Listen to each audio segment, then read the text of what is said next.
Hello everybody, GZTV back with another video, and in this video we are going to be talking about The Idol, the series finale. I would do thumbnails. I've been thinking about doing it, but I don't know. Is this really worth my time? I might do one for Dexter actually, because that was fucking insane. What just happened in the season 7 finale for Dexter? I cannot wait to start watching season 8 tomorrow.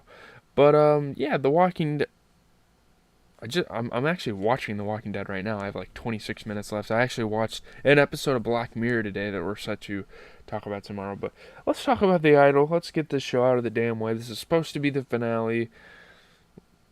Obviously, it's fucking rushed because they canceled the show for renewal and they don't want it to go on. People are saying it's a little too sexy. It's a little too weird. Very uncomfortable. But yeah. Tucked within a dull, dumbfounding finale, there's one line that I think speaks to the general point the Idol has been trying to make. Thankfully, it's shared by the loudest person in the room.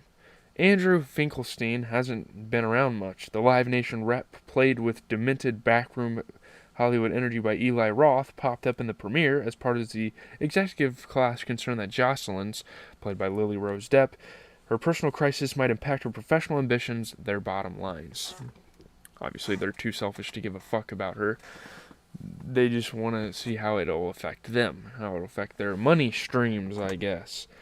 Later, he would either be heard on the phone, threatening to cancel the tour, or seen at his office, threatening to cancel the tour, usually peppering the conversation with curse words and comments so gross that they were obviously only included to provoke further controversy and to get people to watch the show. It's purely for shock value. Honestly, not a great approach to going about it, but whatever. If you want people to click on it, just slap The Weeknd, slap Johnny Depp's daughter on there, and you have a fucking hit. Nevertheless, the verbose boss held the keys to the kingdom, and he just kept dangling them in front of his pop star client, which is obviously how the industry works. This isn't like it's kind of satirical, until now. Until now he does it. After showing up to Jocelyn's, if not fully prepared to cancel the tour, then certainly considering it, Andrew quips his way through a half-hearted seduction and whole-assed performance, where skepticism fades, his cynicism withers, and he falls in love with Jocelyn all over again over some retarded-ass fucking... I don't even know what the hell to call this. Like a seduction session? Like, oh my god, a bunch of like random-ass talented people that Tedros Todros found. Like, what are we doing? I don't know. Setting aside his likely roofied glass of water, he tells the proud, panting singer sitting before him, "This is the best fucking music that's ever poured out of you. The pain you went through, everything with your mom, all of it, it's all fucking led you right here. As a parent figure, I fucking couldn't be more proud of you." And he's almost just like lightheartedly grazing over her losing her mom. It's like, oh, it's just like, this fucking changed you. This made you better. Like, I hate when people say shit like that. Like, when you're going through a loss and like, oh, this made you a better person because you went through this. Like, no, bitch, I still went through it and I'm still fucked up about it because that was my fucking mother. Like, what are you talking about? I don't know. It's a really weird thing. It's a really backhanded thing that a lot of shitty people say. And with that, the tour is back on, obviously, with this, like, retarded-ass performance again. Jocelyn is given back the keys to her livelihood. She's in the driver's seat, at least in the eyes of the Idol, In a nutshell, this is what Sam Levinson and Abel Tesfaye's remarkably thin satire is all about. The entertainment industry, as embodied by Andrew and the rest of the heartless suits, doesn't care about people. It doesn't care about art, it cares about money, and money makes any abuse worth it in the end. And yeah, this show cares about money, that's for damn sure. That mentality exists in Jocelyn as well, as evident by the much discussed hairbrush. Didn't you say this is the brush your mom beat you with? He asked backstage before her concert. It's brand new. Jocelyn invited Tedros, obviously played by Abel Tesfaye, aka The Weeknd, and his cruel brand of motivation into her life on purpose. It's this fucking toxic environment that people strive off of nowadays, and I guess The Weeknd's playing into that. I mean, if you listen to The Weeknd's music, it's some pretty toxic shit anyway, so yeah. After losing her mother, the brutal original bristle wielder, Jocelyn needed someone to take her place, to punish her and push her, to love her and express that love in ways others know isn't really love at all. Tedros is both dumb enough to think what he's doing is brilliant and that he's in charge. He's just fucking delusional as shit. In the finale, from his deceived state during the showcase to his demolished public image post-time jump, it's clear he's the hunted, not the hunter. And it's really, I mean, I guess that's interesting to see that portion kind of flip itself on its head. That's cool, I guess, but I don't know. It's also clear that none of that makes any actual sense. As we talked about it last week on the last episode, just because the idol laid some groundwork for its second half twist, that doesn't mean it justifies these characters' choices or the existence of the series overall. Is Jocelyn aware she's addicted to abuse? Did she really need this specific guy and his super strange tactics to produce an album she's proud of? Like, is that really what happens? Like, what? Even if she did, which is a stretch, it's hard to explain why she brings him back into her life after getting what she needs. Like, why the hell did she bring him on stage? She made an album, she was successful, kicked this guy to the fucking curb already, you know? Guys like Tedros are a dime a dozen, and that's something the series emphasizes by making him out to be so freaking lame.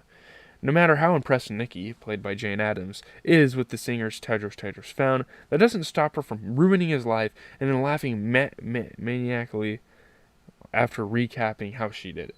And she's like promising him, oh, we can get you a fucking offer. And then, nope, get the fuck out of here. Like, you know, I don't know. If anyone was going to prop up a fragile male ego based on his questionable ability to groom pop stars, it would be them. It would be the entertainment industry, not Jocelyn, you know. So, does she actually like him? Does she just think she likes him? On stage, to start her first show, Jocelyn introduces Tedros as the love of her life. A choice that baffles and enrages Nikki Heim, played by Hank Azaria, and Andrew, even though they just talked about all the free publicity driven by Jocelyn's controversial relationship. So you think they'd be happy?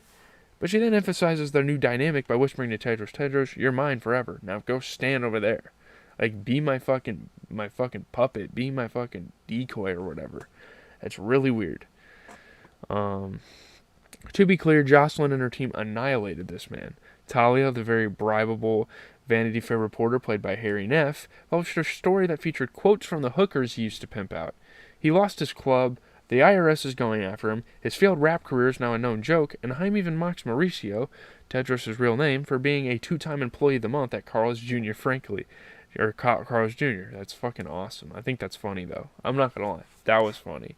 Frankly, the idol has no right to look down on Carl's Jr., a fast food establishment that's not good, but it's still far more nourishing and entertaining than anything within... Jesus Christ, that's brutal. I'm kind of reading like a summary of this damn series. Sorry, guys. That's fucking brutal. I mean, yeah, Carl's Jr. is far better. If Jocelyn just needs to keep Tedros around for motivation, she doesn't need to go public with that choice. And why, oh why, do Levinson and Tesfaye want us to feel sorry for this man? He's a fucking asshole. Is it because The Weeknd played him? And you don't want people to hate you because you played the shitty role in the shitty series? I don't know. Maybe she wants the free publicity. Maybe she just doesn't want to hide anymore. Maybe it's for some other reason that would become clear in season 2. But I don't think HBO is going to let that happen, and I fucking hope they don't. Let's just keep the series as it is. No answer is worth sitting around through any more of this. Many of the questions evoked by Episode 1, and Episode 5 for that matter, are still unanswered in the finale, and not questions that should be left open. Who is Jocelyn? What does she care about? Is she meant to be a real person or just emblematic of real-life pop stars? Telling us what she did isn't the same thing as helping us to understand why she did it. Just as The Idol closing its strict narrative plotline, Jocelyn did produce a new album and she does get to go on tour, isn't the same as providing any sort of closure. Be it a season or series finale, this ending needs a reason to exist, and The Idol still has us guessing. Jocelyn forever? Hardly. Please let it end. I mean, I don't know. I mean, I watched the episode. I was kind of interested in it, but it got to the end. I'm like, what the hell is this show doing right now? I really don't get it. It's cool to see The Weeknd on a TV show, don't get me wrong, and it's like a really cool moment for TV. The show's fucking awful that he's on. I don't know if anyone's going to really care that the show is awful. I just think they like seeing The Weeknd acting and doing a shitty job at it. I'm not really sure, but leave a like, comment, subscribe. We're going to try to do more. I'm sorry if my mic's shaking because I'm stepping on the wire and it's like making a lot of noise. That's kind of fucking retarded that I'm doing that, but we've been watching a lot of limited series on this channel and we're going to continue to do so. I don't know what's next.